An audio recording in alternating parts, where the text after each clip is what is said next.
जय राम दोस्तों। अस्तित्व में सभी कुछ जोड़ों में मौजूद है, जैसे स्त्री पुरुष, दिन रात, तर्क, भावना, सुख दुख। इस दोहरेपन को द्वैत भी कहा जाता है। हमारे अंदर इस द्वैत का अनुभव हमारी रीढ़ में बाईं और दाईं तरफ मौजूद नाड़ियों से पैदा होता है। आइए जानते हैं इन नाड़ियों के बारे में। नाड़ी का मतलब धमनी या नस नहीं होता है। नाड़ियाँ शरीर में उस मार्ग या माध्यम की तरह होती है जिनसे प्राण का संचार होता है। शरीर के ऊर्जा कोष में, जिसमें प्राणमय कोष कहा गया है, 72,000 नाड़ियाँ होती हैं। ये 72,000 नाड़ियाँ 3 मुख्य नाड़ियों बाईं, दाईं और मध्य यानी इड़ा, पिंगला और सुषुम्ना से निकलती हैं। अगर आप रीढ़ की शारीरिक बनावट के बारे में जानते हैं तो आप जानते होंगे कि रीढ़ के दोनों ओर छिद्र होते हैं जो वाहक नली की तरह होते हैं, जिनके ऊपर सभी धमनियाँ गुजरती हैं। ये इड़ा और पिंगला यानी बाईं और दाईं नाड़ियाँ हैं। इड़ा और पिंगला जीवन की बुनियादी द्वैतता की प्रतीक हैं। इस द्वैत को हम परंपरागत रूप से शिव और शक्ति का नाम देते हैं, या आप इसे बस पुरुषोचित और स्त्रीरोचित कह सकते हैं, यानी कि पुरुषलिंग, स्त्रीलिंग। या ये आपके दो पहलू हैं, लॉजिक या तर्क बुद्धि और इंट्यूशन या सहज ज्ञान हो सकते हैं। जीवन की रचना भी इसी आधार पर होती है। इन दोनों गुणों के बिना जीवन ऐसा नहीं होता जैसा वह अभी है।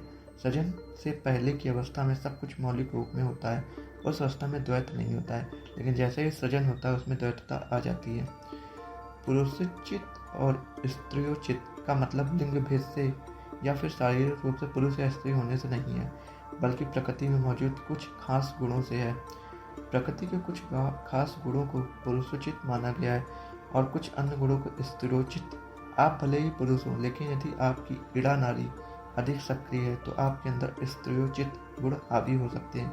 आप भले ही स्त्री हो, मगर अगर आपकी पिंगला अधिक सक्रिय है तो आप में पुरुषोचित गुण हावी हो सकते हैं। अगर आप इड़ा और पिंगला के बीच संतुलन बना सकते हैं तो आप दुनिया में प्रभावशाली हो सकते हैं।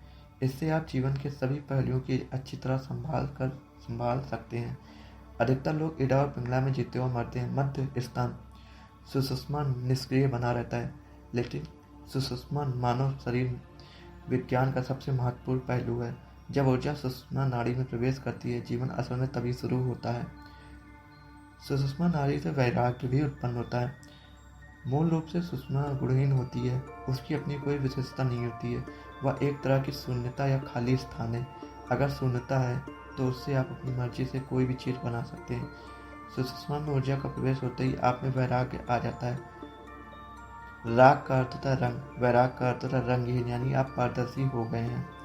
अगर आप इड़ा या पिंगला के प्रभाव में हैं तो आपकी बाहरी स्थितियों को देखकर प्रतिक्रिया करते हैं, लेकिन एक बार सुषुम्ना में ऊर्जा का प्रवेश हो जाए तो आप एक किस्म का संतुलन पा जाते हैं। अगर आप पारदर्शी हो गए तो आपके पीछे लाल रंग होने पर भी आप लाल हो जाएंगे। अगर आप पीछे नीला रंग है तो आप नीले हो जाएंगे। आप निष्पक्ष हो जाते हैं। आप जहाँ भी रहें आप वहीं का एक हिस्सा बन जाते हैं, लेकिन कोई चीज़ आपसे चिपकती नहीं। आप जीवन के सभी आयामों को खोजने का साहस सिर्फ तभी करते हैं जब आप वैराग्य की स्थिति में होते हैं। अभी आप चाहें काफ़ी संतुलित हो, लेकिन अगर आप बाहरी वजह से स्थिति अशांतिपूर्ण हो जाए तो इसकी प्रतिक्रिया में आप भी अशांत हो जाएंगे, क्योंकि इड़ा और पिंगला का स्वभाव ही ऐसा है।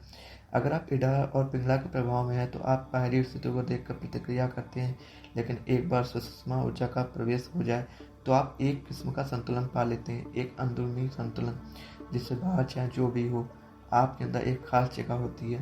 तो किसी भी तरह से हलचल में अशांत नहीं होते, जिस पर बाहरी स्थितियों का असर नहीं होता। आप चेतना की चोटी पर सिर्फ तभी पहुंच पाते हैं, और सुषुम्ना नाड़ी जागृत होने के बाद आप बहुत से काम बड़ी आसानी से कर सकते हैं। अगर वीडियो आपको अच्छी लगी तो इसको शेयर करें, कमेंट में हर हर महादेव जरूर लिखें।